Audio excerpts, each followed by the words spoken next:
ఇశ్రాయేలు కాపరి విశ్వముని ఊపిరి, ఇశ్రాయేలు కాపరి విశ్వముని ఊపిరి, పరలోక సారథి ప్రభునా వారధి, పరలోక సారథి ప్రభునా వారధి, యేసు నా రథ సారథి నా హృదయ కాపరి.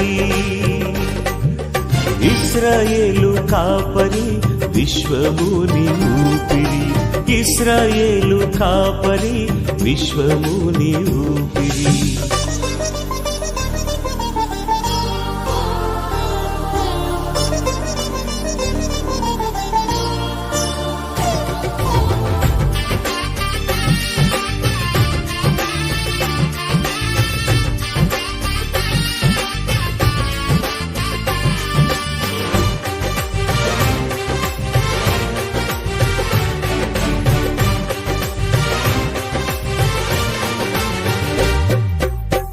బబులోను బానిస బంధాలు తెంచి, బాధలు లేని బ్రతుకునియా,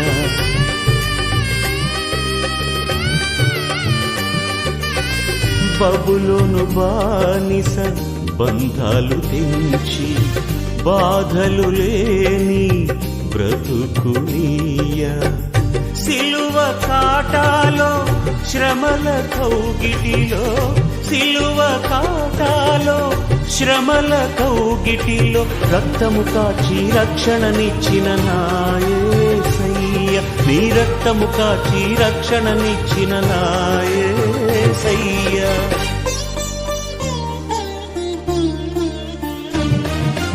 ఇశ్రాయేలు కాపరి విశ్వముని ఊపిరి, ఇశ్రాయేలు కాపరి విశ్వ. నెరవేర్చటయు ఆయన పని పురముట్టించటయు నాకు ఆహారమయ్యున్నది. ఇంకా 4 నెలలైన తరువాత కోతకాలం వచ్చినని మీరు చెప్పుదురు కదా. ఇదిగో మీ కన్నులెత్తి పొలములను చూడుడి, అవి ఇప్పుడే తెల్లబారి కోతకి వచ్చి ఉన్నవని మీతో చెప్పుచున్నాను. విత్తువాడును కోయువాడును కూడా సంతోషించినట్లు కోయువాడు జీతం పుచ్చుకొని నిత్య జీవార్థమైన ఫలము సమకూర్చుకొనుచున్నాడు. విత్తువాడొకడు కోయువాడొకడును మాట ఈ విషయంలో సత్యమే. మీరు దేనిని గూర్చి కష్టపడలేదో దానిని కోయుటకు మిమ్మల్ని పంపితిని. ఇతరులు కష్టపడిరి, మీరు వారి కష్టఫలములలో ప్రవేశించుచున్నారని చెప్పెను. నేను చేసినవన్నీ నాతో చెప్పెనని సాక్ష్యమిచ్చిన స్త్రీ యొక్క మాటను బట్టి ఆ ఊరిలోని సమరయులలో అనేకులు ఆయన యందు విశ్వాసముంచిరి. ఆ సమరయులు ఆయన యొద్దకు వచ్చి తమ యొద్ద ఉండుమని ఆయనను వేడుకొనిరి గనుక ఆయన అక్కడ 2 దినములుండెను. ఆయన మాటలు వినినందున ఇంకనూ అనేకులు నమ్మి ఆ స్త్రీని చూచి, ఇక మీదట నీవు చెప్పిన మాటను బట్టి కాక మా మట్టుకు మేము విని ఈయన నిజముగా లోక రక్షకుడని తెలుసుకొని నమ్ముచున్నామని దేవుడి లేఖన భాగాన్ని దీవించి ఆశీర్వదించున్నాము. మేము లేఖన భాగంలో చూస్తున్నాం. ఈ రాత్రి కాల సమయంలో ప్రతి బిడ్డ నీకు సాక్షిగా, సాధనంగా, క్రీస్తు ఖైదీగా, క్రీస్తు ప్రతినిధిగా దేవా నీకు మహిమకరంగా జీవించడానికి మీకు కృపాసనం దాయించమని ప్రార్థిస్తున్నాం. వెనాల చీకటిని కూడా నా దేశంలో గర్తించి పాత్రగా బంధించమని ప్రార్థిస్తున్నాం. మానవ తలపుడు పద్ధతులని నేర్పించే దైవోపదేశాలన్నీ కూడా చేతిపడి మాంతిగా క్షుద్ర శక్తులని ఆలోచన నుంచి విడిపించమని ప్రార్థిస్తున్నాం. దేవ మెగే స్తోత్రం, మెగే స్తోత్రం, మెగే స్తోత్రం, మెగే స్తోత్రం, మెగే స్తోత్రం, మెగే స్తోత్రం, మెగే స్తోత్రం. ప్రశాంతి కుమారు విషయంలో మీరు కృప దయచేస్తున్నారు తండ్రి. మీరే మీ జ్ఞానం, మీ వేగం దయచేయమని ప్రార్థిస్తున్నాం. తల్లులు కన్నీటితో మీ సత్త ప్రార్థించడానికి దేవా మీ సన్నిధిలో పిల్లలు పెంచే జ్ఞానం కలగొచ్చమని ప్రార్థిస్తున్నాం. దేవా చిన్న పిల్లలతో మీ సన్నిధిలో వచ్చిన పిల్లలు గౌరవం మీరు ఆస్వాదించండి. స్తోత్ర బాల దినంలోనే సృష్టికర్తని గుర్తించగల జ్ఞానం మాత్రమే మీరు కలుగజేయు కాక. చిన్న పిల్లలు చెప్పిన లేఖన భాగాలు అన్ని కూడా వారి కుటుంబంలో వెలుగుమయంగా ఉండడానికి మీ కృపాసనం దయచేయు కాక. వారి కుటుంబంలో చీకటి పాల్గొన పని కాక, దురాత్మ లైమం కాక, సాతాను బంధకాన్ని విడిపించబడు కాక తండ్రి. స్తోత్ర తండ్రి అయిన దేవా మీరు రక్తంలో పోలించండి, మీ రక్తం పోలించండి, మీ రక్తం పోలించండి, మీ రక్తంలో పోలించమని ప్రార్థిస్తున్నా.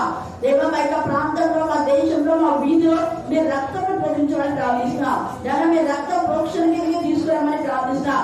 ప్రతి చెడు ఆలోచన, చెడు తలంపున అప్పుడు ప్రతి విధంగా వ్యభిచారం తలంపులు, మోహపు చూపులు మాత్రమే, దుష్ట శక్తులు, దురాత్మల, ప్రేతాత్మల సమూహం మాత్రమే ఏదైనా గర్తించాలని ప్రార్థిస్తున్నాం. దేవా మీకే స్తోత్రం, మీకే స్తోత్రం, మీకే స్తోత్రం, మీకే స్తోత్రం, మీకే స్తోత్రం, మీకే స్తోత్రం. ఏ కుటుంబం అయితే నాతో కన్నీటి రోజు చిత్రంలో ఉన్నదో దాన్ని బిడ్డను మీరు ఓదార్చును కాక, నేనే మీరు ఓదార్చులను సర్వించిన మీ వాక్యం మాత్రమే వారి జీవితంలో ఫలించును కాక. దేవా మీకే స్తోత్రం, మీకే స్తోత్రం, మీకే స్తోత్రం, మీకే స్తోత్రం, మీకే స్తోత్రం, మీకే స్తోత్రం, మీకే స్తోత్రం. అనేక మంది బిడ్డలకు నా ప్రభావం సంఖ్య తీర్చు మీరు ఇచ్చారు, అందుకు మేము స్తుతిస్తున్నాం. దేవా వారి యొక్క గొప్ప ఫలం చేసుకోబోతున్నాం. ఏంటి చెప్పండి, మళ్ళీ చెప్పాలా, మళ్ళీ చెప్పాలా? యేసు ప్రభువు వారు క్రైస్తవులకు మాత్రమే కాదు లోకానికి రక్షకుడు ఆయన. అయితే మానవుడు మాత్రం ఈ యొక్క వెలుగు లోకంలో వెలిగిస్తుంది. అయితే మానవుని యొక్క హృదయం సరిగా లేదు కాబట్టి ఈయన లోక రక్షకుడుగా చీకటి ఉండేవాళ్ళు గ్రహించడంలా. వెలుగులో ఉండేవాళ్ళు నిజంగా ఈయన లోక రక్షకుడు అని దీనిపైన ఆధారపడి ఈయన హత్తుకొని ఆనుకొని జీవిస్తున్నారు. ఇప్పుడు మీలాగా మైక్ ఉన్నా లేకపోయినా వచ్చేస్తాడు, వర్షం వచ్చినా రాకపోయినా వస్తుంటారు చాలా మంది. అలాగనే పిల్లలు కూడా 6:30కే వచ్చేస్తారు. అదే రవి వాళ్ళ పిల్లలు కూడా వెంటనే వాళ్ళ నాన్న ముందే పంపించేస్తారు. అంటే ఎందుకు అలాగా అంటే దేవుడు నిజంగా భయంతో భక్తితో ఎవరైతే మరి ఉంటారో వాళ్లకు వెళ్ళాలి ఒక తపన, ఒక ప్రెజర్ మన యొక్క మనసులో, మన యొక్క హృదయంలో ప్రేరేపణ. ఈమె ఏం చేసిందని ఈమె చెప్పిన మాటలకు వాళ్ళ హృదయంలో ప్రేరేపణ వచ్చి స్త్రీ చెప్పినటువంటి మాటను బట్టి కాక మరి ఏమంటున్నారంటే మా మట్టుకు అదే అక్కడ ఈ రాత్రి కాల సందు నేను చెప్పేది అదే. ఏదో ఎవరో చెప్తారు, ఎవరో పిలిస్తే రావడం, లేకపోతే మైక్ సౌండ్ విని రావడం, లేకపోతే ఈరోజు వాక్యం ఇది తెలిసిందిలే అనుకొని మానుకోవడం, ఇది వద్దు. మన మట్టుకు మనం ఇక్కడ ఎంత తేలిగే వాళ్ళు వస్తే పోదాము, వీళ్ళు వస్తే పోదాము అనేది కాకుండా వ్యక్తిగతమైన విధానంలో దేవుడు మనతో మాట్లాడుతున్నాడు. వ్యక్తిగత కౌన్సిలింగ్ దేవుడు మనకి ఇస్తున్నాడు. అందుకే వీళ్ళు అంటున్నాడు కదా, మా మట్టుకు నేను చెప్పింది అది కాదు, మా మట్టుకు మేము విని, మా మట్టుకు మేము విని. వినడం వల్ల ఏమైంది? వినట ఏం వినాలి? క్రీస్తుని గురించి అంటే మాట. అంటే మన యొక్క ఈ యొక్క మరి ఆ లేఖన భాగాలు మనం చూస్తే 118లో గుమ్మంలాగా మీ తలలు పైకెత్తుకునే అంటున్నారు. మరి ఎవరు గుమ్మాలు చెప్పారు? గుమ్మంలాగా మీ తలలు పైకెత్తుకుని అంటారు. కొంతమంది హిందూ చదివి అక్క గుమ్మాలకు తలలు ఉంటాయా అని అడిగాను. నేను ఉన్నాయన్నా లేకున్నా ఉన్నాయన్నా. గుమ్మంలకు తలలు ఉన్నాయి. ఆ గుమ్మం యేసు ప్రభే తెలుసు. ఎందుకంటే ఆయన ద్వారమై ఉన్నాడు అన్నాడు. నేనే ద్వారం, నేనే మార్గం, నేనే సత్యం, నేనే జీవం. లోపలికి వచ్చేటప్పుడు వెళ్ళేటప్పుడు యేసే మనకు ముందుంటాడు. ఎవరైతే ఆయన లోక రక్షకుగా స్వీకరిస్తారో, ఎవరైతే ఆయన తల్లిగా, తండ్రిగా, ఆదరణకర్తగా, ఆశ్రయించుగా, ఒక మంచి స్నేహితుగా, ఒక మంచి నాయకుడిగా, ఒక మంచి గైడ్గా, ఒక మంచి డాక్టర్గా, తర్వాత కౌన్సిలర్ గా, న్యాయాధిపతి, ఆయన తప్ప ఎవరు మాకు మధ్యవర్తి లేరు అనుకునే వాళ్లకు తండ్రి అయిన దేవుడు ద్వారంగా ఉంటాడు, మార్గం ఉంటాడు. ఇందాక సెలవు చేసింది ప్రార్థన. ఎన్ని ప్రతికూల పరిస్థితులు వచ్చినా కూడా ఒక్కరోజు కూడా దేవుని యొక్క పరిచయం ఆగిపోలేదు. హల్లెలూయా, హల్లెలూయా, హల్లెలూయా. ఆయన లోకానికి రక్షకుడు అని మన మట్టుకు మనం నమ్మినప్పుడు లోక రక్షకుడు ప్రతికూల పరిస్థితులన్నీ కూడా లైఫ్ అన్ని అనుకూలింపజేస్తారు. అదే అక్కడ ఈవెన్ నిమిషాలలో కూడా అనుకూల పరిస్థితులు తీసుకొస్తారు. ఒక రోజే కాదు, నేను ఒక రోజు చెప్పిన మీరు ఒక రోజు కూడా సేవ బ్రేక్ కాలేదని, ఒక రోజు మాత్రమే, ఒక గంట కూడా బ్రేక్ కాకుండా చేస్తారు దేవుడు. అంత గొప్ప దేవుడు, అంత సర్వశక్తిమంతుడు. అయితే ఎవరో చెప్పింది కాదు, ఎవరో వెళ్తే కాదు, అయితే మనం మట్టుకు మనం విశ్వసించాలి. అది దేవుని గురించిన మాట. అందుకని గుమ్మాలు అనే మాటలో మానవుని శరీరంలో కూడా చాలా ద్వారాలు ఉన్నాయి. కన్నులు ఉన్నాయి, చెవులు ఉన్నాయి, నోరు ఉంది, చేతులు ఉన్నాయి. మరి యొక్క గుమ్మాలు అంటే ఇవే దేవుడికి ఇష్టమైన పనులు చేయడానికి. యోబు అంటాడు కదా 31:1 నా యొక్క నేత్రంతో నేను కన్యకను ఏ విధంగా చూస్తున్నాను అంటే నా గుమ్మాలు దేవుని వైపు చూస్తున్నాయి. ఏసే నా గుమ్మాల్లో ఉన్నాడు. నా కన్నులనే గుమ్మాల్లో ఏసే ఉన్నాడు కాబట్టి నా గుమ్మంలో పరిశుద్ధతగానే ఉంటాయి. గుమ్మంలో పరిశుద్ధంగా ఉన్నప్పుడు మందిరం కూడా పరిశుద్ధంగానే ఉంటది. గుమ్మాలు పరిశుద్ధంగా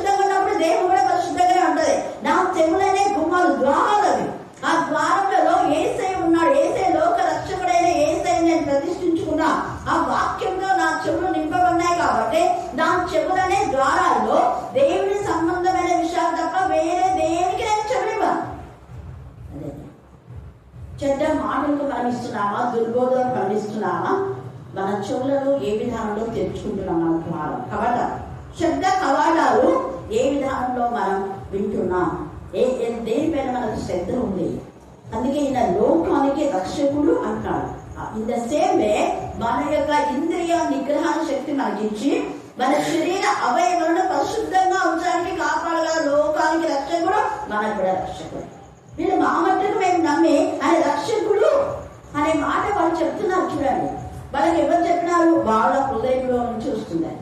అంతరంగా పురుషునిలో వాళ్ళు భావం కలిగి ఉన్నారు. వాక్యం విని విని విని ఆంతర్యంలో నుంచి వాళ్ళకి ఆ పదం వస్తుంది. మన వాక్యం విని విని విని ఆంతర్యంలో నుంచి మనం పాడాలి, ఆంతర్యంలో నుంచి ప్రాణం చేయాలి, ఆంతర్యంలో నుంచి వాక్యం ధ్యానిస్తే నీకు ఎన్ని విషయాల్లో దేవుడు తెలియజేస్తారు. ఒక్క వచనం గురించి ఈ మాట ఆయన లోక రక్షకుడు అని వాళ్ళు నమ్ముతున్నారు అనే మాట ఆది కాండంలోనే మరి యాకోబు గారు ఎంతగా ప్రవచన రూపంగా చెప్తారు. ఆది కాండం 49వ అధ్యాయము 11వ వచనం చదవండి.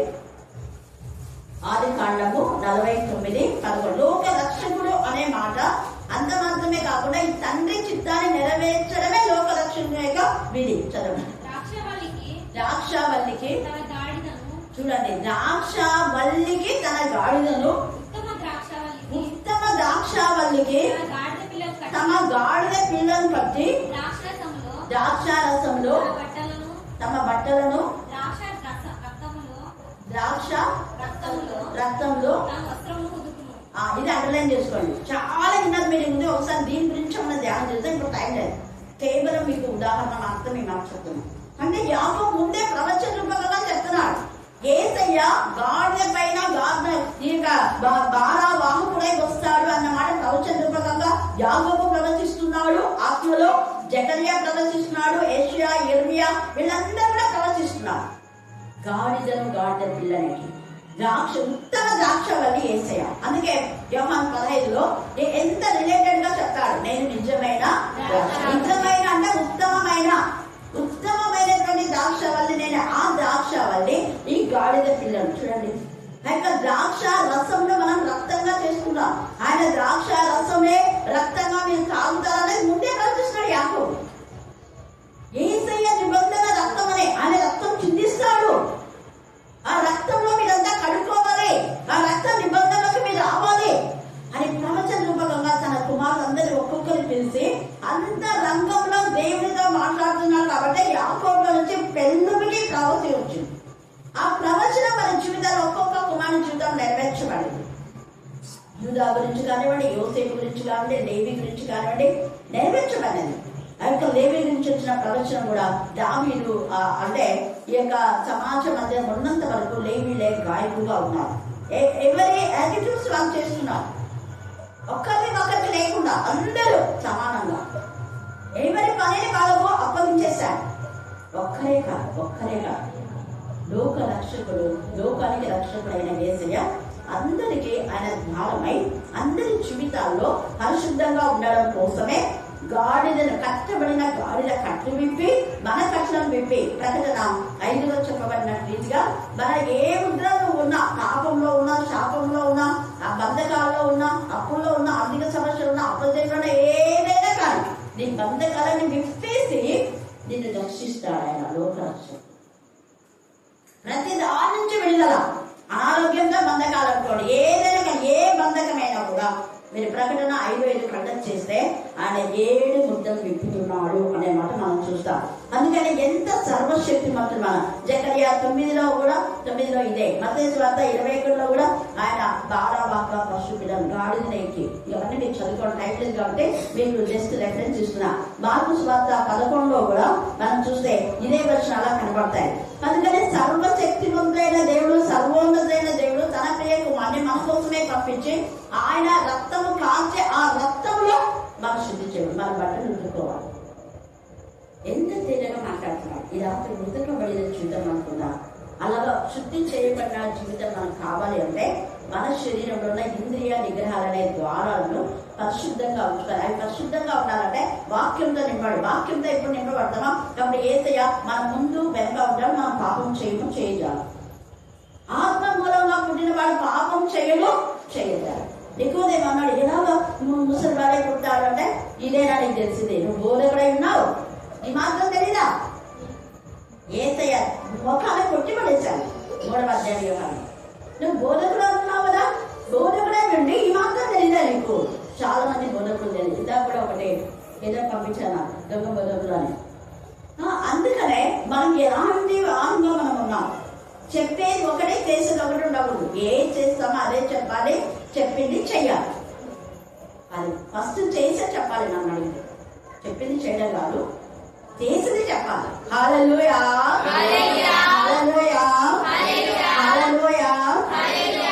ఆయన లోకమే రక్షించేవాడైనప్పుడు నిన్నెందుకు రక్షించాడు? ఆ నమ్మకంతో మన ప్రభుని హత్తుకుని అనుకుని జీవిస్తే మన జీవితాల్లో ఎన్నో బ్లెస్సింగ్స్ దేవుడు మనకి ఇస్తాడు. ఇక్కడ అందుకనే యేసయ్య వచ్చింది. ఎందుకు ఆయన లోక రక్షకుడుగా వచ్చాడు అంటే, లోకానికి ఆయన ఎలాగ లోక రక్షకుడు అయినా అంటే, ఇందాక చెప్పినట్టుగా యేసు వారిని చూచి నన్ను పంపిన వారి చిత్రం నెరవేర్చుటయు ఆయన పని తుదముట్టియు నాకు ఆహారం, జీవాహారం నేనే అన్నాడు యేసయ్య. అంటే ఈ వాక్యమే మీకు సరిగా భోజనం తినబుద్ధి కాకపోతే వెంటనే ఎక్కువ వాక్యం చదవండి. అప్పుడు ఎంత బాగలేని రుచి లేని ఆహారమైన రుచి వస్తుంది, తిందాం. నేను అనుభవంతో చెప్తాను. మీకు అన్నం సహించలేదు, అప్పుడు వెంటనే ఎక్కువ వాక్యం చదవాలి. ఇక్కడ వాక్యంలో ఉంది నేను చెప్పే మాటగా. మీకు బలం లేదా, బలహీనుడుగా ఉన్నారా, 96:6 ఆయన సన్నిధిని ఎక్కువగా ప్రార్థన చేయండి. ఆయన సన్నిధిలో కూర్చొని మౌనంగా వేరే ఏ విషయాలు ఆలోచించదు. జస్ట్ ఏసు రక్తమే పదే పదే పదే పదే పదే అనండి, మీకు శక్తి వస్తుంది, మీకు బలం వస్తుంది. అపవాదం చేస్తారు, పాపాన్ని చేస్తారు, లోకాన్ని చేస్తారు, ప్రతి దాన్ని చేస్తారు. ఉదాహరణగా దేవుడు నన్ను మీ మధ్య నిలబెట్టినాడు. ఒంటరి దానినైనా కూడా దేవుడు అన్ని విషయాల్లో ఎక్కువ చేస్తాడు. దేవోజీ కానీ ఇంకా కొంతమంది దేవ ఎంతగా మీరు ఆశీర్వదిస్తున్నారు. ఎందుకు? ఏసైనా మన బలం బలం, మన అందం, మన సౌందర్యం ఏసైనా కాదు, ఘనత ప్రభావం ఏసయ్యలోనే. ఎక్కువ వాక్యంలో మనం ఉంటే ఇవన్నీ ఆయన చిత్తం నెరవేర్చడం కూడా అదే. ఏసైనే వాక్యం, ఆది వాక్యం, వాక్యము దేవుడే. ఆ వాక్యమే శరీరధారే కృపాసత్య సంపన్నుడుగా మన వద్ద ఏం చేస్తుంది? అది అందుకని అదే ఆయన చిత్తం. ఏసయ్య వాక్యమై ఉన్నాడు కాబట్టి ఈ వాక్యమైన ఏసైనా పదే పదే పదే పదే మనం చదవడం, వినడం, ధ్యానం చేయడం, చెప్పడం. ఇదే మన పనుందా? పని చేసుకుంటా చెప్పచ్చు, పని చేసుకుంటే ఏసు రక్తమే చెప్పచ్చు. ఇప్పుడు మీరు పనిలో ఉన్నారు, ఉదాహరణ పవన్ ఆడున్నాడు జోషాలో ఏదో చెప్పినప్పుడు ఏదో అందిస్తారు. అన్ని విషయాలంతా ఏసు రక్తం అనుకోవచ్చు. అక్కడ కూడా అదే ఉన్నారు. ఎక్కడ పని చేస్తుంటే అక్కడ పొలంలో చేసుకుంటే 24 గంటలు మీరు ఏసు రక్తమే అనండి. మీ జీవితంలో అబద్ధం అనేది అస్సలు ఉండదు. లైఫ్ లో ఎప్పటికీ నాకు లైఫ్ లో విషయం ఇచ్చిన దేవుడు మీకు ఎందుకు ఇవ్వడం ఇస్తాడో లేదా? ఇస్తాడు. హల్లెలూయా, హల్లెలూయా, హల్లెలూయా. అది ఆయన చిత్తం అంట. ఆయన చిత్తం అని కూడా చెప్తున్నాడు. అందుకే నన్ను పంపిన వారి చిత్తం నెరవేర్చు. ఆయన చిత్తం ఏంటి? దేవుని చిత్తం. ఏ సైడ్ మన హృదయం నిండా నింపుకోవాలి, అది దేవుని చిత్తం. అందుకే వాక్యాన్ని రూపంగా మన మధ్య పంపించాడు. శరీరధారి తర్వాత అంటున్నాడు కదా, ఏంటి అంటే విత్తనం కోయడం అని చెప్తున్నాడు. ఈ విత్తనం కోయడం అనే మాటలో విత్తువాడు విత్తుతాడే గాని ఆ విత్తనంకు ఆ రూపము, ఆ ఎదుగుదల అవన్నీ ఎవరిస్తారు? విత్తేదేమో మనుషుని. దేవుడు ఎంత ప్రేమ కలదంటే అంటే ఆయన విత్తుకోవచ్చు, ఆయన విత్తి, ఆయనే నీళ్ళు పోసి, ఆయనే పెంచి, ఆయన పెద్ద చేయొచ్చు. కానీ మధ్యవర్తులు దేవుడికి ఎంత ఇష్టం. అందుకనే సహవాసంలో పేదరు యోహాను యాకోబు తీసుకెళ్ళారు. ప్రార్థన రాకలేదు, ఫెలోషిప్ అంటే అంత ఇష్టం. ఆయననే స్వయంగా ఉండేది పని. ఫస్ట్ ఆయననే ఇచ్చాడు. అవి ఎవరికే భూమిని నిందించుకోకంటేనే మొత్తం మొలకలు వచ్చేసాయా లేదా? ఆయనే చేస్తున్నాడు. కానీ ఇప్పుడు ఏం చేస్తున్నాడు? నరుని చేసుకొని నరుని విత్తాలి అని ఇష్టపడుతున్నాడు. నన్ను విత్తుతావా? నువ్వు విత్తు, అంతే. విత్తనం వేయించిన బాధ్యత నీది. ఆ భూమిని సరిచేయి, రాళ్ళు తీసేసాయి, మొక్కలు కలుపుకొని తీసేసాయి. వాళ్ళంతా కలుపుకుంటున్న హృదయాలుగా ఉంటారు. వాళ్ళు వినరు. అలాంటి వాళ్ళని భూమి నువ్వేం చేయాలా? మెత్తం చేయాలి. మెత్తం చేసి కలుమొక్కలు ఏమేమి ఉన్నాయో వాళ్ళకి తీసేసాయి. దేవుని సన్నిధిని నడిపించి ఈ వాక్యం వాళ్ళకు వినిపించు. లేదా నీకు తెలిసిన వాక్యం వాళ్ళకు విత్తి ప్రాణం చేయాలి. దేవా నేనైతే వాక్యం చెప్పినా, నీ ఇష్టం ప్రభా. నువ్వు దాన్ని పెద్దగా చేస్తావో చిన్నగా చేస్తావో, అది 300 కలుస్తావో 30 కలుస్తావో, నీ ఇష్టం. ఎందుకంటే దానికి శరీరాన్ని ఇచ్చేది నువ్వే కదా, దాన్ని పరిమితి చేస్తే నువ్వే. నేను విత్తే వరకే నా పని నేను చేసినాను ప్రభా. భూమిని దున్నినాను, విత్తనం వేసిన, నీళ్లు లేకపోతే నీళ్ళు కూడా కడతాను నేను ప్రభా, నా పని నేను చేసిన, ఇంకా నీకు అన్నాను. అలాంటి ఎంత బ్లెస్సింగ్స్ వస్తాయి. అనేక ఆత్మలు మగ్గిపోతున్నాయి పాపంలో. మండి బిడ్డల మధ్య నువ్వు విత్తనా, కానీ మండి బిడ్డల మధ్య కులిపోతున్నాయి, పైకి రావట్లేదు. కారణం ఏంటి అంటే కరువులు కట్టిన హృదయం. కొన్ని గింజలు ఉంటాయి, మండి గింజలు. అవి ఎంత మనం ఇంత ప్రయాసపడినా కూడా అవి ఏమైతాయి అంటే రావాలి. భూమిలోనే పడింది. మళ్ళా రాళ్ళ మధ్యన పన్నెండు కొన్ని ఉన్నాయి, ముళ్ళ పొదల్లో కొన్ని ఉన్నాయి, దారిలో ఉన్నాయి, ఇవన్నీ ఉన్నాయి. కానీ కొన్ని విత్తనాలు సరైన నేలలో మనం ఎంత ప్రయాసపడినా కూడా కొన్ని విత్తనాలు మొలకెత్తం చూడండి కదా, నాకు తెలుసు. అలాగనే పండేటప్పుడు కూడా ఇవి శనగలు కానీ తర్వాత అవి మనం గుడ్లను చేస్తాం కదా, వాటిలో ఒకటి రెండైనా గట్టి ఉండాలి. అన్నింటినీ కలిపి ఉడబెడుతున్నాం. అప్పుడు దేవుడు నాతో మాట్లాడినాడు. అన్నిటికీ సరిగా ఈక్వల్గా నీళ్ళు పోసినా, అన్నిటికీ సరైన విధానంలో అవి కూడా ఉడుకుతున్నాయి. కానీ గట్టిగా నాకు ఎందుకు నేను బయట గట్టి ఉన్నాయి అప్పుడు చూపిస్తున్నాను. కానీ ప్రస్తుతం అప్పగించిన రాళ్ళ నుంచి నీకు ఎందుకు ఇవ్వ, నీ పనులు చేస్తున్నావు కదా, ఇచ్చినాను వాళ్ళు మొలకెత్తారా భ్రష్టులు వాళ్ళు. నేనే కదా భ్రష్టులు కూడా చేసుకుంది. నాశనానికి పుత్రుని ఎవరు గుర్తించినాడు? దేవుడు గుర్తించినాడు. నాశనం చేయడానికి నాశనం పుత్రునికి అవ్వలేసింది నేనే. ఏ విత్తనమో ఫలించాలో, ఏ విత్తనం ఎదగాలో, ఏ విత్తనం 30 రావాలో, ఏ విత్తనం 100 రావాలో అది దేవుని చిత్తం. ఇక్కడ దేవుని చిత్తం ఫలించాలి. హల్లెలూయా, హల్లెలూయా, హల్లెలూయా. ఏ విత్తనంలో అయితే కొంచెం రోగం ఉండదో, ఏ విత్తనం అయితే ఫలించే ఆ యొక్క స్థితి ఉండదో ఆ విత్తనాలు ఇంకా అంతే. దాని గురించి మనం ఏం బాధపడవసరం. ఇస్కరియోతు యూదా అలాంటి విత్తనమే అని చూపించారు. ఇంకా కొంతమంది అబ్షాలోం, సొలొమోను మంచి కొడుకు, దావీదు కొడుకులే కదా, ఇద్దరు దావీదు కొడుకులే. కానీ అబ్షాలోం ఏమో తండ్రిని చెప్పాలనుకున్నాడు, సొలొమోను తండ్రి మాట విన్నాడు. ఎప్పుడు ముసలి వయసు వరకు, ముసలితనంలో ఆయన పడిపోయాడు. అప్పుడు భార్యల మాటలు విని. అలాగా నేను చెప్పేది ఒక్కటే, మీరు చేయవలసినంతా క్షమించండి, దేవుడికి అప్పగించండి. దేవుడు చూశాడు, దేవుడికి తెలుసాడు ఎవరు ఫలించాలా ఎవరు ఫలించకూడదు అనేది దేవుడికి తెలుసు. అందుకని ఇక్కడ కూడా అంటున్నాడు కదా, ఏమంటున్నాడంటే విత్తువాడు కోరివాడు అన్నమాట. ఈ విషయంలో సత్యమే. 38 చదవండి. దేనిని గురించి కష్టపడలేదు, దాన్ని కోయిటకు మిమ్మల్ని పంపితిని. ఇతరులు కష్టపడి అన్న మాట అర్థమైంది. ఆ ఇతరులు ఎవరంటే యేసయ్య. యేసయ్య మన కోసమే రక్తం కాల్చాడు. యేసయ్య మన కోసమే ఈ వాక్యం ఇచ్చాడు. ఈ వాక్యమే మనం చెప్పకపోతే ఒక ఆత్మ కూడా రాదు. కష్టమంతా యేసయ్యదే. ఇతరులు అంటే ఇక్కడ యేసయ్య. ఇతరులు కష్టపడ్డారు, మీరేం చేయాలా? జస్ట్ ఆ పంట కోసుకోవాలి. ఎంత తెలియదు. ఈ వాక్యం వాళ్ళకి చెప్పి మీరు ఆత్మల పంట కోసుకోండి. ఇక్కడ ఎన్ని ఆత్మలు ఇక్కడ రక్షణ పొందా అంత ఆశీర్వాదం మీకు అక్కడ ఉంటుంది. శిష్యులతో చెప్తున్నాను, నేను మీకు వాక్యం ఇచ్చాను కదా, ఇంకపై పంట కోసుకోండి. ఆ పంట ఆత్మలే. ఆత్మల పంట చేసుకోవాలి.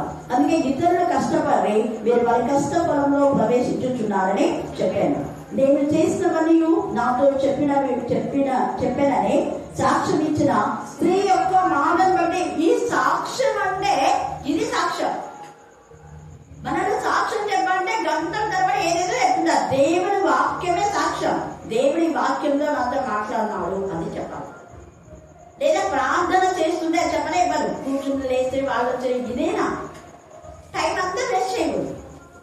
ఏదే బలాల వాక్యంలో దేవుడు నాతో మాట్లాడినాడు. నేను పదే మీకు అందుకనే ఎన్నిసార్లైనా మీకు అది మైండ్ లో పిక్చర్ కావాలని నేను ఎన్నోసార్లు చెప్పాను.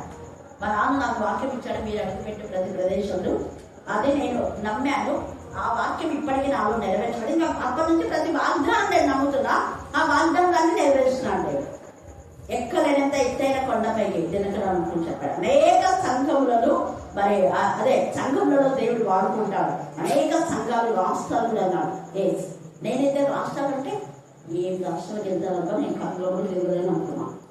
కానీ దేవుడు పంపించాడు. బార్డర్ వరకు, ఇండియా బార్డర్ వరకు రాజస్థాన్. దేవుడికి స్తోత్రం. హల్లెలూయా, హల్లెలూయా, హల్లెలూయా. ఆయన మాట ఎంత, ఆ మాట నమ్మాలందే. మన మాట నమ్మకపోతే ఏం చదవదు.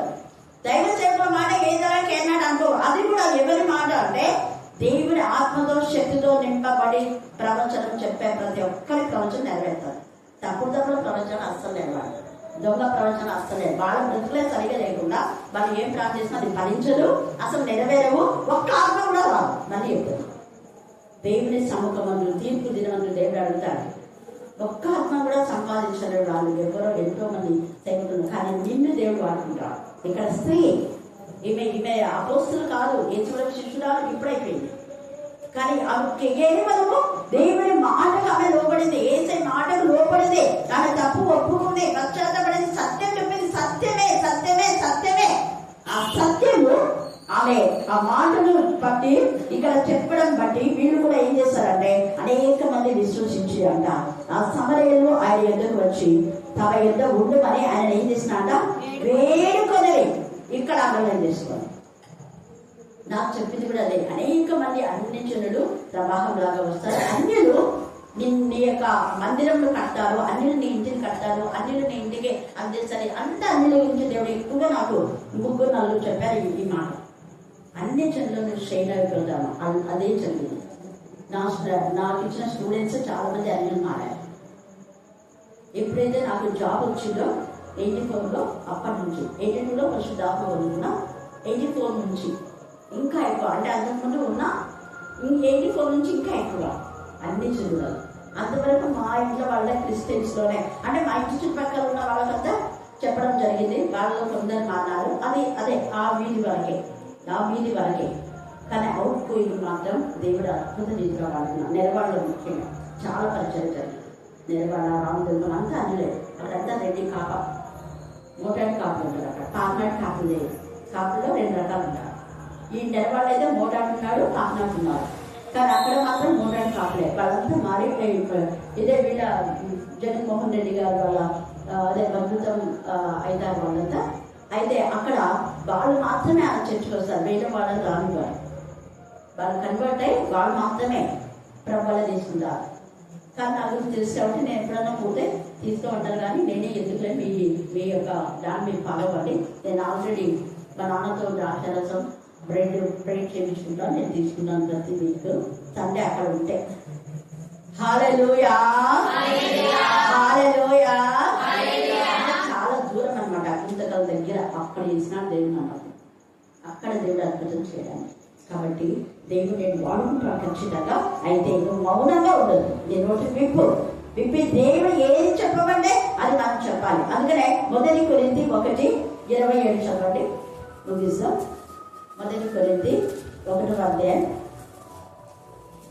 ఏ శరీరయు దేవుడెంత అతిశయింపకున్నట్లు జ్ఞానులను సిగ్గుపరచుటకు లోకంలో నుండి వెర్రి వారిని దేవుడు అది వెర్రి వారిని నువ్వు చదువు రాదని అనుకోవద్దు, బలహీనాలు అనుకోవద్దు. ఒక్కొక్క రోజు మన అదే వాక్యం చదవమంటే భయపడేది, వాక్యం చెప్పమంటే భయపడేది. కానీ దేవుడు ఎంత ఇదిగా బాగా వాక్యం తెలిసిన వాళ్ళకంటే బాగా చెప్తుంది. మీరు కూడా వింటున్నారు కదా, అవునా కదా? హల్లెలూయా. మనకి 8 ఏళ్ళ నుంచి అడుగుతున్న వాక్యం చెప్తున్నాను. నేను చెప్పింది 2 times అన్నా కదా, దేవుడికి ఇష్టం.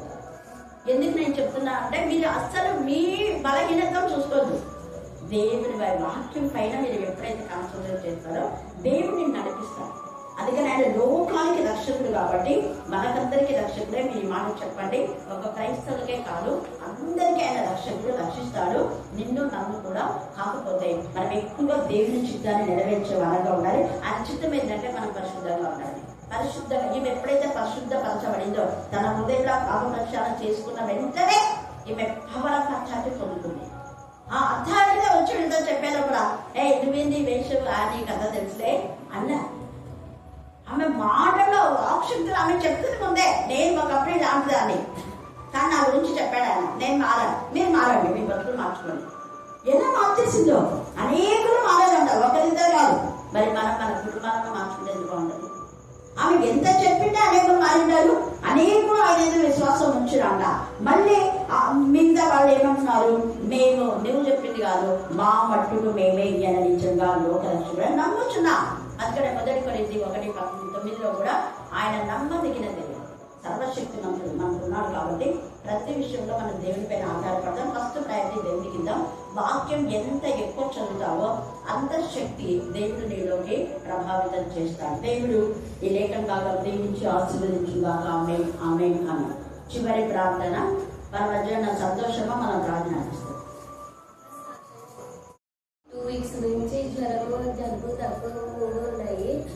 వీక్స్ నుంచి చూపిస్తున్నామైనా తగ్గలేదు. నేను మా ఊరు నుంచి ఇక్కడికి వచ్చినాను. మండే రోజు ఇక్కడికి వచ్చి అక్కతో ప్రేయర్ చేయించుకొని వెళ్ళాను. అక్క చెయ్యను అన్న నేను అట్లనే నిలబడినాను. అక్క చేసింది ప్రేయర్. ఇంకా ఇప్పుడు టాబ్లెట్లు దేవుడు ఆశీర్వాదిస్తేనే కదా వాడికి స్వస్థత కలిగేది. కానీ టాబ్లెట్ సిరప్లు వాడినా కూడా మా బాబుకి ఏం తగ్గలేదు. అక్క చేసిన ప్రేరాలతోటి నేను మొత్తం వాడి బాడీ మొత్తాన్ని అప్లై చేసినాను. జ్వరం ఒకటి తగ్గింది. సాటర్డే శనివారం రోజు నేను జలుబు దగ్గు ఎక్కువ ఉంది అని నేను హాస్పిటల్కి వెళ్ళి చూపించినాను బాబుకి. కానీ వేరే సిరప్లు రాసిచ్చినారు. తగ్గలేదు. ఎందుకు వెయ్యాలి అబ్బా, అక్క ఇచ్చిన ప్రేరాలతో అప్లై చేసి సరిపోతుందని నేను అనుకున్నాను. అలానే చేసినాను. శనివారం వేయలేదు, ఆదివారం వేయలేదు సిరపులు. కానీ ఈ రోజు ఎందుకు వేసినానో ఏమో నాకే తెలియట్లేదు. ఆ సిరపులు వేసినప్పటి నుంచి మా బాబు ఏడుస్తూనే ఉన్నాడు. హాస్పిటల్కి వెళ్ళాము. ఆయన డాక్టర్ లేరమ్మా అని చెప్పినాడు. నాకు ఇంకా అక్క ఒక్కటే గుర్తుకొచ్చింది. అక్క దగ్గరకు వచ్చినాను. కానీ ఆ టయానికి రాకూడదు. నేను అక్క ప్రేయర్లో ఉంటాను కాబట్టి రాకూడదు. కానీ వెళ్ళాను. ఏమన్నా నేను ప్రభు అని నేను వెళ్ళాను. అక్క దగ్గరికి ఇక్కడికి వచ్చినాను. ప్రేయర్ చేపించుకున్నాను. అక్క ప్రేయర్ చేసి మొత్తం బాబుకి ప్రేయర్ ఆయన అప్లై చేసి ఏసు రక్తమేజేయం అని ఏం కాదులేమ్మా అని చెప్పింది. ఇంటికి వెళ్ళిన గంటకే బాబు మంచిగా ఉన్నాడు. ఆఫ్టర్నూన్ కూడా ఇంతకు ముందు అక్క బాబు మీద చేయి పెట్టి యోహాను రాసిన ప్రకటన గ్రంథము 5వ అధ్యాయం చదవమ్మా రోజు అని చెప్పింది. ఆ వాక్యం చదివి మరి అక్క చేసిన ప్రేరాలతోటే నేను అప్లై చేసినాను. ఇప్పుడు బాబు బాగున్నాడు. అందుని బట్టి దేవాది దేవునికి వందనాలు చెల్లిస్తున్నాను. దేవుని సాక్ష్యాన్ని దీవించిన గాక. ఆమేన్.